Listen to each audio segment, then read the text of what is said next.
Hello students, my name is Kavisha Arora and welcome to my channel Commerce Study. So today is the 7th class on chapter 6 of Analysis of Financial Statements, Cash Flow Statement. If you have not seen the previous classes, please do see them and please like and subscribe my channel and share it with your friends. So in the previous class, we started the topic of cash flows from investing activities. In today's class, we will continue that only. So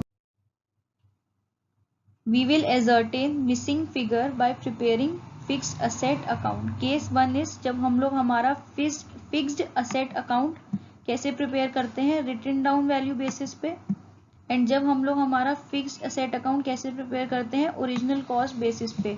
means कि जो हमारा fixed asset होता है उसकी value हमें कैसे दे रखी होती है, रिटन डाउन वैल्यू पे दे रखी होती है। मीन्स उसमें डेप्रिसिएशन ऑलरेडी चार्ज होता है। And fixed asset original cost basis पे कैसे कैलकुलेट होता है, जब हमारा फिक्स असेट का वैल्यू हमें कैसी दे रखी हो, ओरिजिनल कॉस्ट पे दे रखी हो, जिस पर डेप्रिसिएशन चार्ज नहीं हुआ हो। तो हम कैसे पता करेंगे कि हमारा फिक्स असेट जो है वो रिटन डाउन पे है या फिर ओरिजिनल कॉस्ट पे है? प्रोविजन फॉर डेप्रिसिएशन की हेल्प से। अगर बैलेंस शीट में हमें प्रोविजन फॉर डेप्रिसिएशन या एक्यूमुलेटेड डेप्रिसिएशन का अलग से एक आइटम नहीं दे रखा है दोनों ईयर्स का, तो इसका मतलब क्या है कि हमारा जो फिक्स एसेट है बैलेंस शीट में वो रिटन डाउन वैल्यू पे है, एंड हेंस उसके लिए सिर्फ कौन सा अकाउंट बनेगा, फिक्स्ड असेट का अकाउंट बनेगा। एंड अगर हम लोग ओरिजिनल कॉस्ट पता करें तो यहाँ पे क्या होगा, हमें प्रोविजन फॉर डेप्रिसिएशन या फिर एक्यूमुलेटेड डेप्रिसिएशन का अकाउंट या फिर आइटम हमें दोनों बैलेंस शीट में, दोनों ईयर्स की बैलेंस शीट में शो हो रहा होगा। इस केस में हम क्या करेंगे, सबसे पहले हम लोग प्रोविजन फॉर डेप्रिसिएशन अकाउंट बनाएंगे, देन हम लोग फिक्स्ड एसेट का अकाउंट बनाएंगे। यहाँ पे जो हमारा फिक्स्ड एसेट अकाउंट है इससे हमें क्या मिलता है, सेल या परचेज ऑफ फिक्स्ड एसेट, मतलब कि क्या सेल की या फिर क्या परचेज की हमने फिक्स्ड एसेट की। और यहाँ हमें सबसे पहले प्रोविजन फॉर डेप्रिसिएशन अकाउंट से क्या मिलता है कि उस साल हमने कितना डेप्रिसिएशन चार्ज किया। एंड फिक्स्ड एसेट अकाउंट से हमें परचेज या सेल ऑफ असेट पता चलती है। So here I have taken a question in which you need to calculate cash flows from investing activities. First see the additional information. यहाँ में दे रखा है कि a machine costing 40,000, depreciation provided thereon 12,000 was sold for 35,000. Depreciation charged during the year was 60,000. और यहाँ पे हमें जो पर्टिकुलर्स दे रखे हैं, मतलब बैलेंस शीट दे रखी है, वहाँ पे प्लांट एंड मशीनरी पे साथ में कोई भी हमें क्या दे रखा है, एक्यूमुलेटेड डेप्रिसिएशन नहीं दे रखा है। मीन्स ये कौन सा क्वेश्चन है, केस 1 का क्वेश्चन है। तो यहाँ पे हम सिर्फ कौन सा अकाउंट बनाएंगे, प्लांट एंड मशीनरी का अकाउंट। सबसे पहले फॉर्मेट लिखेंगे cash flows from investing activities of the name of the company then and as at 31 March 2015।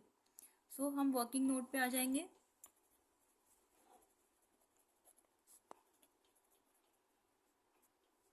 यहाँ पे हम डालेंगे नोट नंबर 1।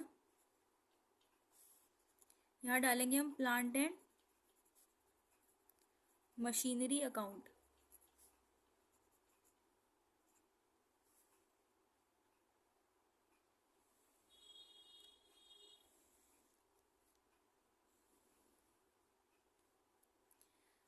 तो हमें ओपनिंग बैलेंस जो दे रखा है 2014 में वो दे रखा है प्लांट एंड मशीनरी का 2 लाख। तो ये आ जाएगा डेबिट साइड में to balance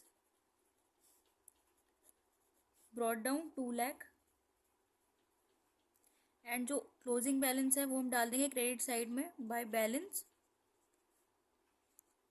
carried down 3 lakh. यहाँ में दे रखा है कि डेप्रिसिएशन चार्ज हुआ है ड्यूरिंग द ईयर 60,000। सो हम यहाँ डाल देंगे बाय डेप्रिसिएशन अकाउंट 60,000। देन हमें दे रखा है कि जो मशीन की कॉस्टिंग थी वो थी 40,000। मीन्स कि मशीन की ओरिजिनल वैल्यू थी 40,000 जिस पर हमने डेप्रिसिएशन प्रोवाइड किया 12,000 का, और हमने उसको सेल कितने में किया, 35,000 में। So 40 is the original value, हम उसमें से लेस करेंगे depreciation of 12,000, that would be equal to 28,000 जो कि मशीन की इस समय हमारी रिटन डाउन वैल्यू है या फिर मार्केट वैल्यू है।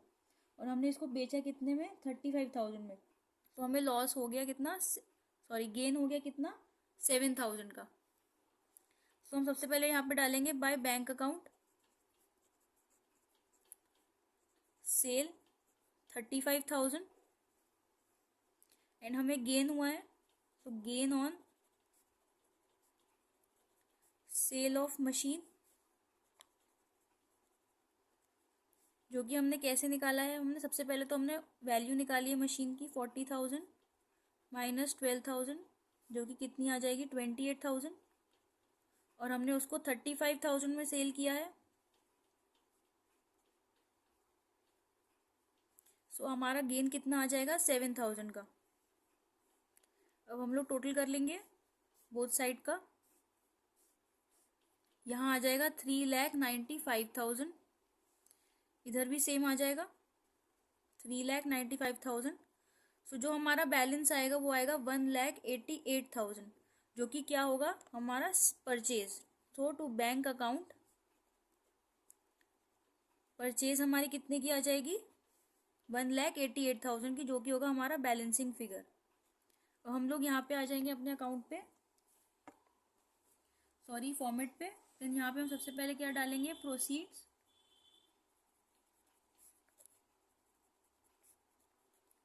From the sale of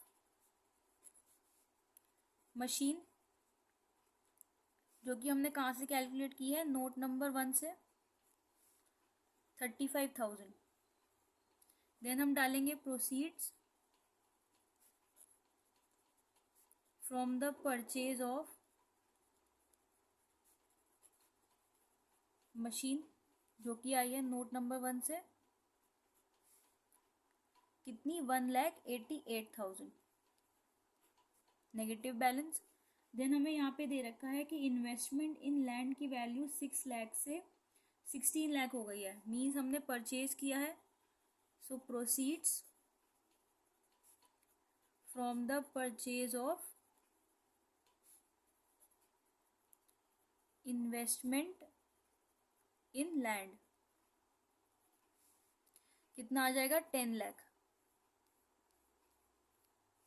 negative में। देन हमें दे रखा है कि 10% लॉन्ग टर्म इन्वेस्टमेंट्स की वैल्यू 4 लाख से 2,50,000 हो गई है, मीन्स कि हमने यहाँ पे सेल किया होगा। सो हम लिखेंगे proceeds from the sale of long term investments,